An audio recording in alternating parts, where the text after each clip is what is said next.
मैं आज जबलपुर का एक नया ही रूप देख रहा हूं।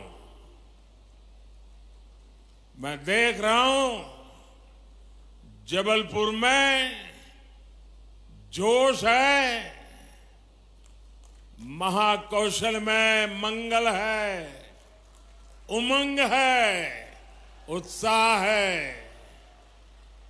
ये जोश, ये उत्साह दिखाता है कि महाकौशल के मन में क्या है।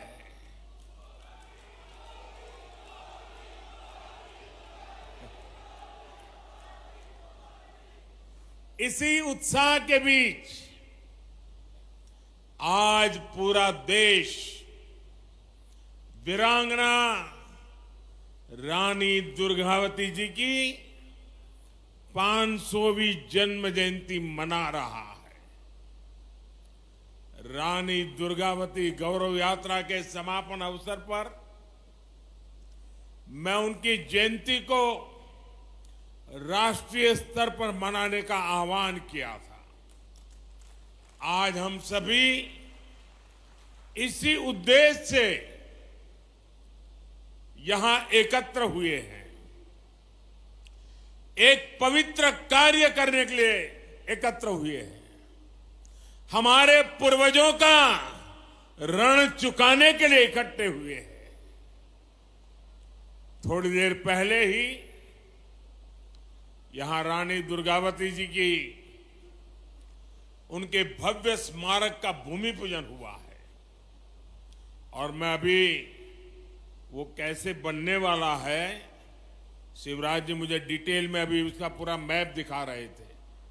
मैं पक्का मानता हूं ये बनने के बाद हिंदुस्तान की हर माता को, हर नौजवान को इस धरती पर आने का मन कर जाएगा। एक प्रकार से यात्रा धाम बन जाएगा। रानी दुर्गावती का जीवन हमें सर्वजन हिताय की सीख देता है, अपनी जन्मभूमि के लिए कुछ कर गुजरने का हौसला देता है। मैं रानी दुर्गावती जयंती पर पूरे आदिवासी समाज को, मध्य प्रदेश को और 140 करोड़ देशवासियों को बहुत बहुत बधाई देता हूं।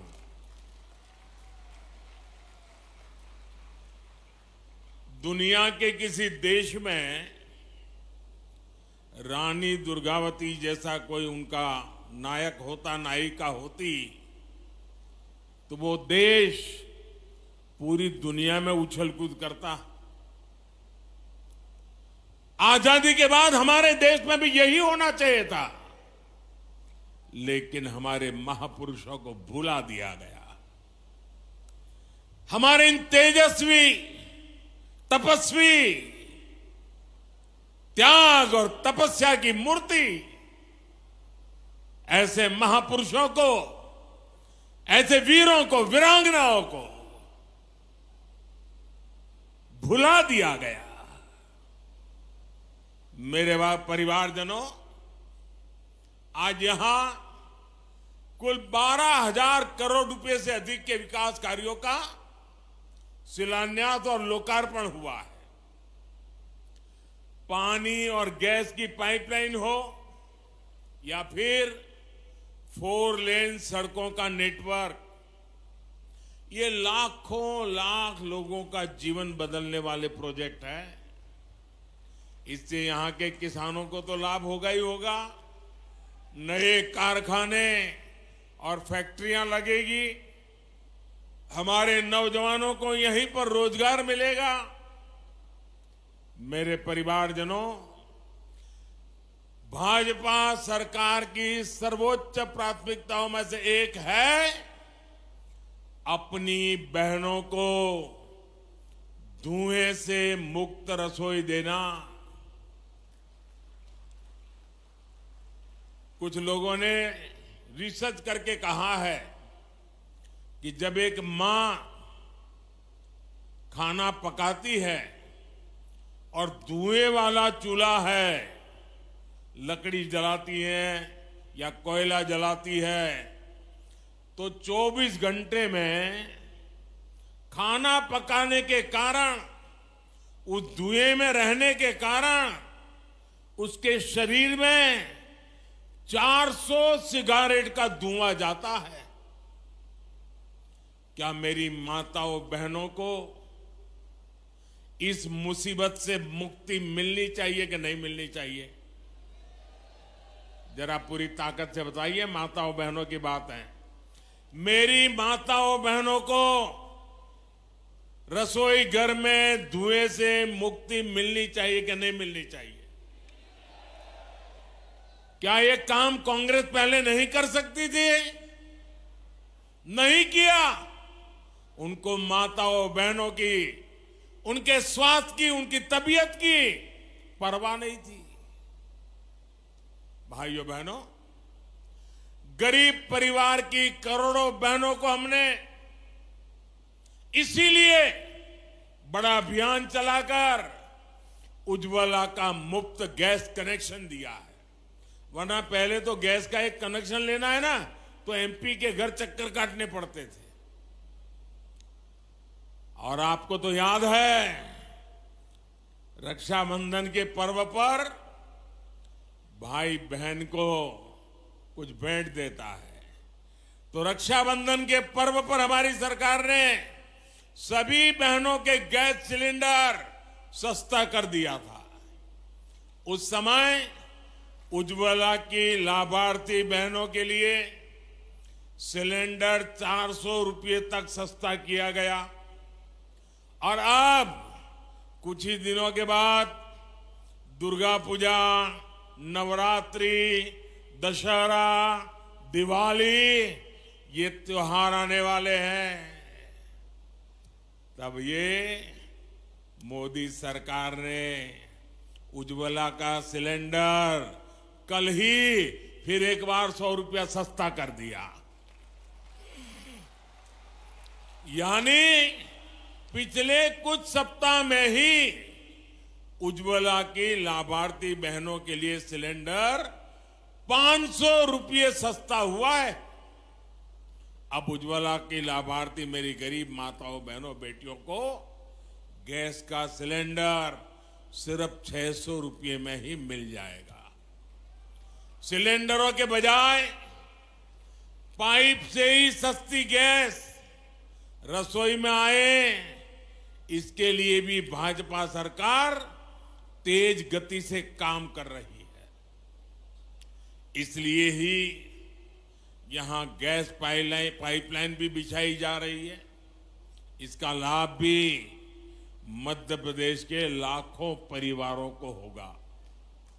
मेरे परिवारजनों, आज जो हजार हमारे कॉलेज में पढ़ने वाले छात्र छात्राएं हैं, जो हमारे नौजवान साथी हैं, हमारे नौजवान बेटे बेटियां हैं, उन्हें मैं जरा पुरानी कुछ बातें याद कराना चाहता हूं। कराऊं? पुरानी बात याद कराऊं? 2014 की बात याद कराऊं? आप कहें तो कराऊं। आप देखिए, जो आज 20-22 साल के हैं ना, उनको तो शायद पता ही नहीं होगा, क्योंकि उस समय वो 8, 10, 12 साल के होंगे। उनको पता ही नहीं होगा कि मोदी आने से पहले क्या हाल था। तब आए दिन कांग्रेस सरकार के हजारों करोड़ रुपए के घोटाले हेडलाइन बना करते थे। जो पैसा गरीब पर खर्च होना था, वो पैसा कांग्रेस के नेताओं की तिजोरियों में जा रहा था। और मैं तो इन नौजवानों को कहूंगा, वो तो ऑनलाइन वाली पीढ़ी है, जरा गूगल पे जाके सर्च करेंगे 2013-14 के अखबारों की जरा हेडलाइन पढ़ दीजिए, क्या हालत थी देश की। और इसलिए भाइयों बहनों, 2014 के बाद जब आपने हमें सेवा करने का मौका दिया, तो कांग्रेस सरकार की बनाई उन भ्रष्ट व्यवस्थाओं को बदलने का हमने एक अभियान चलाया। उधर भी स्वच्छता अभियान चला दिया, हमने टेक्नोलॉजी का इस्तेमाल करके करीब करीब 11 करोड़, ये आंकड़ा याद रखोगे? जरा जवाब देंगे तो पता चलेगा। ये आंकड़ा याद रखोगे? ये आंकड़ा याद रखोगे? 11 करोड़ फर्जी नामों को हमने सरकारी दफ्तरों से हटाया। कितने? कितने? जरा जोर से बोलिए, कितने? 11 करोड़। ये 11 करोड़ नाम कौन से थे? ये वो नाम थे जिनका कभी जन्म ही नहीं हुआ था, लेकिन सरकारी दफ्तर से खजाना लूटने का रास्ता बन गया था। कांग्रेस ने इनका झूठे नाम, फर्जी नाम, कागजी दस्तावेज तैयार कर दिए। ये मध्य प्रदेश और छत्तीसगढ़ की कुल आबादी है ना, उससे भी ज्यादा बड़ा आंकड़ा है 11 करोड़। ये 11 करोड़ फर्जी नाम जो सच्चे गरीब लोग हैं, असली गरीब लोग हैं, उनका हक छीन करके खजाना लूटने का काम हो रहा था। 2014 में आने के बाद ये मोदी ने सब कुछ साफ कर दिया।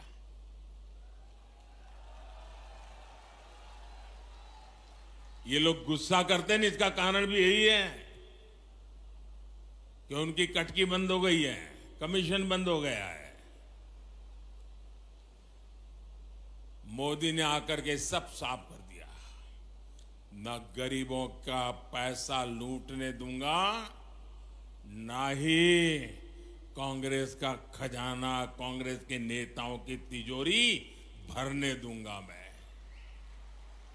हमने जनधन, आधार और मोबाइल की एक ऐसी त्रिशक्ति बनाई कि कांग्रेस का भ्रष्ट तंत्र तहस नहस हो गया।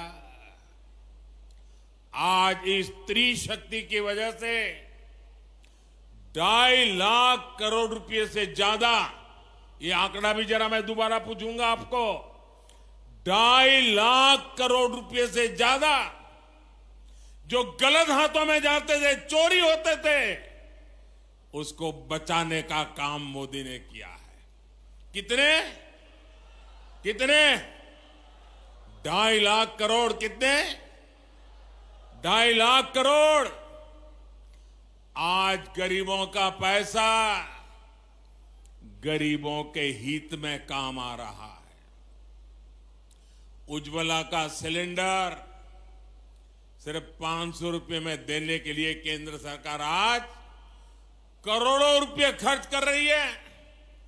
करोड़ों परिवारों को मुफ्त राशन मिले, इस पर भी 3 लाख करोड़ रुपए खर्च किए जा रहे हैं। ये 3 लाख करोड़ रुपए तिजोरी से इसलिए देते हैं कि कोई मेरी गरीब मां का बच्चा रात को भूखा नहीं सोना चाहिए, गरीब का चूल्हा जलते रहना चाहिए।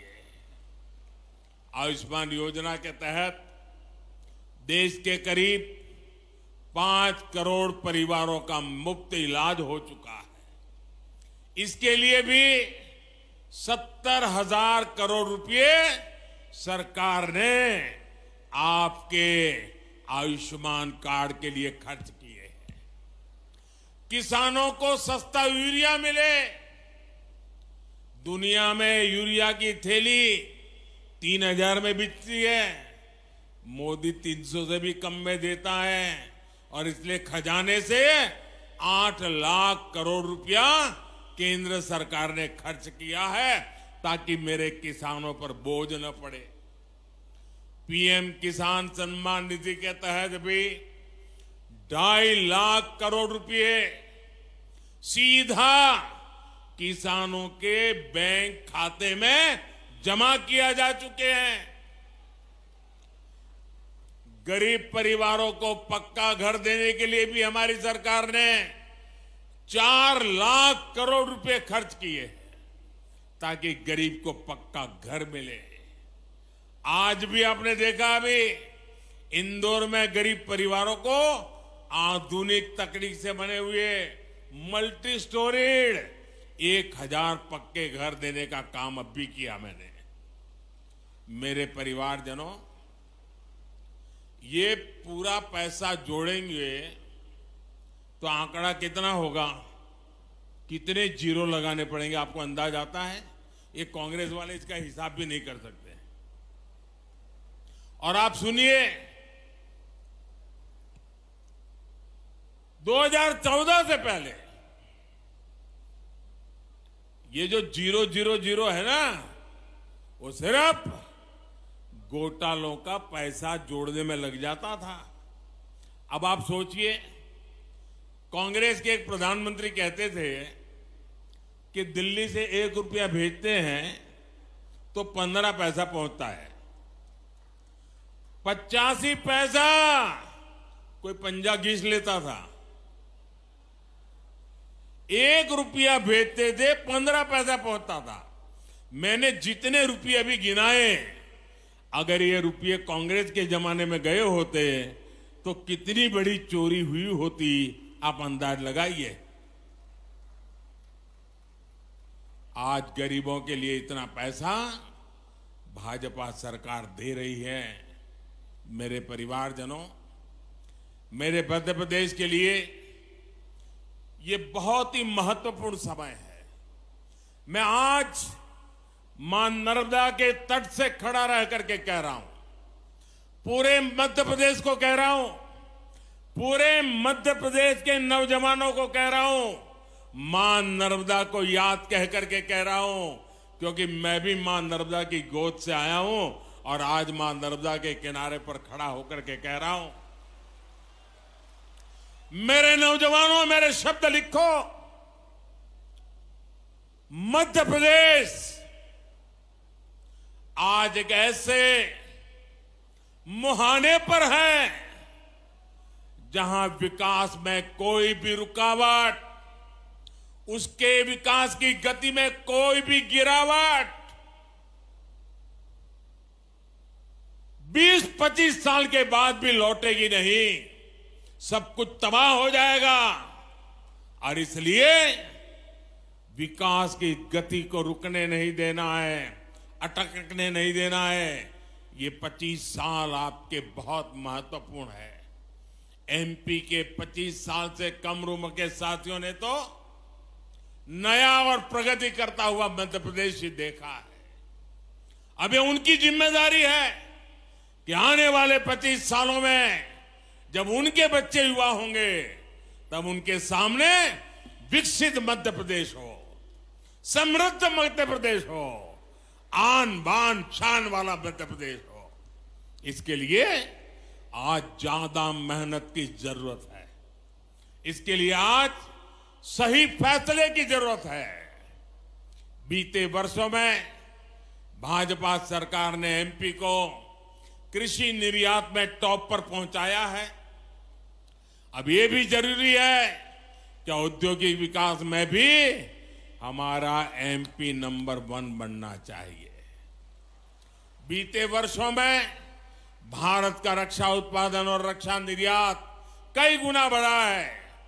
इसमें जबलपुर का भी बहुत बड़ा योगदान है। मध्य प्रदेश में डिफेंस से जुड़ा सामान बनाने वाली 4 फैक्ट्रियां तो ये हमारे जबलपुर में ही है। आज केंद्र सरकार अपनी सेना को मेड इन इंडिया हथियार दे रही है। दुनिया में भारत के रक्षा सामान की डिमांड बढ़ रही है। इससे मध्य प्रदेश को भी बहुत लाभ होने वाला है। यहां रोजगार के हजारों नए मौके बनने वाले हैं। मेरे परिवारजनों, आज भारत का आत्मविश्वास नई बुलंदी पर है। खेल के मैदान से लेकर खेत खलिहान तक भारत का परचम लहरा रहा है। अभी देखा होगा आपने, इस समय एशियाई खेल चल रहे हैं, उसमें हम भारत का शानदार प्रदर्शन देख रहे हैं। आज भारत के हर युवा को लगता है कि ये समय भारत के युवा का समय है। ये कालखंड भारत के युवा का कालखंड है। युवाओं को जब ऐसे अवसर मिलते हैं तब विकसित भारत के निर्माण का जज्बा भी बुलंद होता है। तभी भारत G20 जैसे भव्य विश्व आयोजन इतने गौरव के साथ करा पाता है। तभी भारत का चंद्रयान वहां पहुंचता है जहां कोई देश नहीं पहुंच पाया।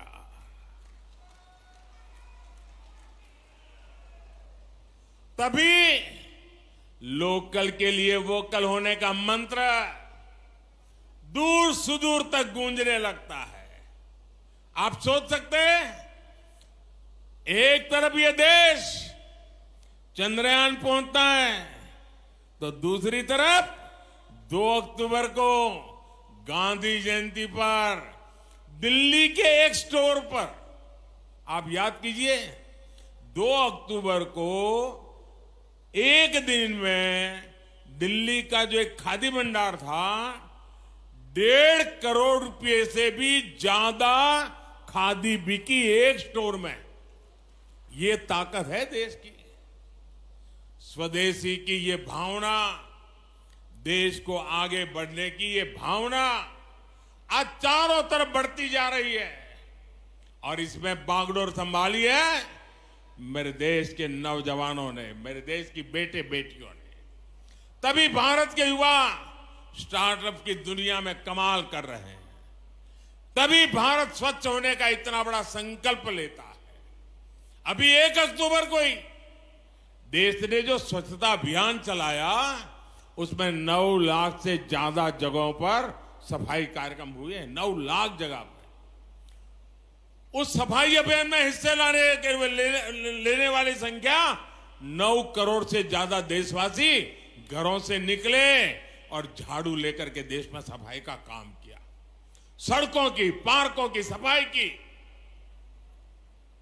मध्य प्रदेश के लोगों ने, मध्य प्रदेश के युवाओं ने तो और भी कमाल कर दिया है। स्वच्छता के मामले में मध्य प्रदेश को अव्वल नंबर मिले हैं। देश में नंबर 1 रहता है मध्य प्रदेश। इसी जज्बे को हमें आगे ले जाना है और आने वाले 5 सालों में ज्यादा से ज्यादा मामलों में हमें एमपी को नंबर 1 पर रखना है, नंबर 1 पर रखना है। मेरे परिवारजनों, जब किसी राजनीतिक दल पर सिर्फ और सिर्फ अपना स्वार्थ हावी हो जाता है तो उसकी स्थिति का हम अंदाज लगा सकते हैं। आज एक तरफ भारत की उपलब्धियों की चर्चा पूरी दुनिया कर रही है, लेकिन यही वही राजनीतिक दल जिनका सब लूट गया है, सिवाय कुर्सी उनको कुछ दिखता नहीं है। ये अब इस हद तक गए हैं कि भाजपा को गाली देते देते भारत को ही गाली देना शुरू कर दिया है। आज डिजिटल इंडिया अभियान की पूरी दुनिया प्रशंसा कर रही है, लेकिन आप याद करिए कैसे ये लोग आए दिन डिजिटल इंडिया के लिए हमारा मजाक उड़ाते हैं। भारत ने कोरोना में दुनिया की सबसे प्रभावी वैक्सीन बनाई। इन लोगों ने अपनी वैक्सीन पर भी सवाल उठाए और मुझे तो अभी मुझे कोई बता रहा था, एक नई फिल्म आई है वैक्सीन पर बनी हुई फिल्म, वैक्सीन वॉर, और दुनिया के लोगों की आंखें खुल जाए ऐसी फिल्म हमारे देश में बनी है। जो हमारे देश के वैज्ञानिकों ने कैसा कमाल कर दिया, देश के करोड़ों लोगों की जिंदगी कैसे बचाई, इस पर वैक्सीन वॉर फिल्म बनी है। भारत, भाइयों बहनों, भारत की सेना जो बात करती है, भारत की सेना जो पराक्रम करती है, तो वो लोग उस पर भी सवाल उठाते हैं। इन्हें देश के दुश्मनों की बात, आतंक के आकाओं की बात उनको सही लगती है, मेरे देश के सेना के जवानों की बात सही नहीं लगती है। आपने भी देखा है, आजादी के 75 वर्ष पूरे होने पर पूरे देश ने अमृत महोत्सव मनाया। ये भाजपा का कार्यक्रम तो था नहीं, ये देश का कार्यक्रम था। आजादी हिंदुस्तान के हर नागरिक का उत्सव था। लेकिन ये लोग आजादी के अमृत काल का भी मजाक उड़ाते हैं। हम आने वाली पीढ़ियों के लिए देश के कोने कोने में अमृत सरोवर बना रहे हैं, पानी संग्रह का बड़ा अभियान चला रहे हैं। लेकिन इस काम में भी इन लोगों को दिक्कत हो रही है। मेरे परिवारजनों, जिस दल ने आजादी के इतने सालों तक देश पे सरकार चलाई, उसने आदिवासी समाज को भी सम्मान नहीं दिया। आजादी से लेकर सांस्कृतिक विरासत की समृद्धि तक हमारे आदिवासी समाज की भूमिका बहुत बड़ी रही है। गौंड समाज दुनिया के सबसे बड़े जनजातीय समाज में से एक है। ऐसे में मैं आपसे एक सवाल करना चाहता हूं।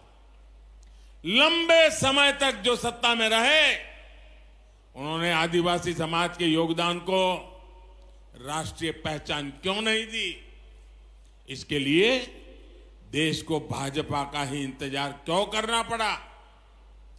हमारे जो युवा आदिवासी जब वो पैदा भी नहीं हुए थे, उन्हें जरूर जानना चाहिए, उनके पैदा होने से भी पहले अटल बिहारी वाजपेयी की सरकार ने जनजातीय समाज के लिए अलग मंत्रालय बनाया, अलग बजट दिया। बीते 9 वर्षों में इस बजट को कई गुना बढ़ाने का काम ये मोदी की सरकार ने किया। देश को पहली महिला आदिवासी राष्ट्रपति देने का सौभाग्य भी भाजपा को मिला। भगवान बिरसा मुंडा के जन्म दिवस को जनजातीय गौरव दिवस भी भाजपा सरकार ने घोषित किया। देश के आधुनिकतम रेलवे स्टेशनों में से एक स्टेशन का नाम रामनी कमलापति के नाम पर किया गया। पातालपानी स्टेशन अब जननायक टंटिया भील के नाम से जाना जाता है। और आज यहां गौंड समाज की प्रेरणा रानी दुर्गावती जी के नाम पर इतने भव्य आधुनिक स्मारक का निर्माण हो रहा है। इस संग्रहालय में गौंड संस्कृति, गौंड इतिहास और कला का प्रदर्शन भी होगा। हमारा प्रयास यही है कि आने वाली पीढ़ियां समृद्ध गौंड परंपरा को जान सके। मैं जब दुनिया के नेताओं से मिलता हूं तो उन्हें गौंड पेंटिंग भी उपहार में देता हूं। जब वे इस शानदार गौंड कला की प्रशंसा करते हैं तो मेरा माथा भी गर्व से ऊंचा हो जाता है। साथियों, आजादी के बाद दशकों तक जिस दल देश में सरकार में बैठा रहा, उसने सिर्फ एक ही काम किया, एक ही परिवार की चरण वंदना, एक परिवार की चरण वंदना करने के सिवाय उनको देश की परवाह नहीं थी। देश को आजादी सिर्फ एक परिवार ने नहीं दिलाई थी। देश का विकास भी सिर्फ एक परिवार ने नहीं किया है। ये हमारी सरकार है जिसने सभी का मान रखा, सम्मान रखा, आदर किया, सभी का ध्यान रखा। ये भाजपा सरकार है जिसने महू सहित दुनिया भर में डॉक्टर बाबा साहब आंबेडकर से जुड़े स्थानों को पंचतीर्थ बनाया है। मुझे कुछ सप्ताह पहले सागर में संत रविदास जी की स्मारक स्थली के भूमि पूजन का भी अवसर मिला है। यह सामाजिक समरसता और विरासत के प्रति भाजपा सरकार की प्रतिबद्धता को दिखाता है। साथियों, परिवारवाद और भ्रष्टाचार को पालने पोसने वाले दलों ने आदिवासी समाज के संसाधनों को लूटा है। 2014 से पहले सिर्फ 8-10 वन उपजों पर ही एमएसपी दिया जाता था। बाकी वन उपजों को औने पौने दाम पर कुछ लोग खरीदते थे और आदिवासियों को कुछ नहीं मिलता था। हमने इसको बदला और आज करीब 90 वन उपजों को एमएसपी के दायरे में लाया जा चुका है। साथियों, अतीत में हमारे आदिवासी किसानों, हमारे छोटे किसानों की उपज कोदो, कुटकी जैसे मोटे अनाज को भी ज्यादा महत्व नहीं दिया गया। आपने देखा कि दिल्ली में G20 के लिए दुनिया भर के बड़े बड़े नेता आए थे, एक से बढ़कर एक बड़े नेता आए थे। उनको भी हमने आपके कोदो कुटकी से बने पकवान खिलाए थे। भाजपा सरकार आपके कोदो कुटकी को भी श्री अन्न के रूप में देश विदेश के बाजारों तक पहुंचाना चाहती है। हमारी कोशिश यही है कि आदिवासी किसानों को, छोटे किसानों को अधिक से अधिक लाभ हो। मेरे परिवारजनों, भाजपा की डबल इंजन सरकार की प्राथमिकता वंचितों को वरीयता है। पाइप से पीने का साफ पानी मिले, एक गरीब के स्वास्थ्य और महिलाओं की सुविधा के लिए बहुत जरूरी है। आज भी यहां करीब 1600 गांवों तक पानी पहुंचाने का इंतजाम हुआ है। महिलाओं का स्वास्थ्य हमेशा देश की प्राथमिकता होनी चाहिए थी, लेकिन इसे भी पहले लगातार नजरअंदाज कर दिया गया। नारी शक्ति वंदन अधिनियम के माध्यम से लोकसभा विधानसभा में महिलाओं को उनका हक देने का काम भी अब भाजपा ने किया है। साथियों, गांव के सामाजिक आर्थिक जीवन में हमारे विश्वकर्मा साथियों का बहुत बड़ा योगदान रहता है। इनको सशक्त करना प्राथमिकता होनी चाहिए थी, लेकिन 13,000 करोड़ रुपए की पीएम विश्वकर्मा योजना भाजपा सरकार बनने के बाद हमें उसको लाना पड़ा। मेरे परिवारजनों, भाजपा सरकार गरीबों की सरकार है। अपने भ्रष्टाचार और अपने परिवारवाद को आगे बढ़ाने के लिए कुछ लोग भांति भांति के प्रपंच कर रहे हैं, लेकिन मोदी की गारंटी है कि एमपी विकास में टॉप पर आएगा। मुझे विश्वास है कि मोदी के भाजपा सरकार के इस संकल्प को महाकौशल मजबूत करेगा, मध्य प्रदेश मजबूत करेगा। एक बार पुनः वीरांगना रानी दुर्गावती जी को श्रद्धापूर्वक नमन करता हूं, और आप इतनी बड़ी संख्या में हमें आशीर्वाद देने के लिए आए हैं। मैं हृदय से आपका आभार व्यक्त करता हूं। मेरे साथ मैं कहूंगा, रानी दुर्गावती, आप कहिए अमर रहे, अमर रहे। रानी दुर्गावती। अरे आवाज पूरे मध्य प्रदेश में गूंजनी चाहिए। रानी दुर्गावती, रानी दुर्गावती, रानी दुर्गावती। भारत माता की, भारत माता की। बहुत बहुत धन्यवाद।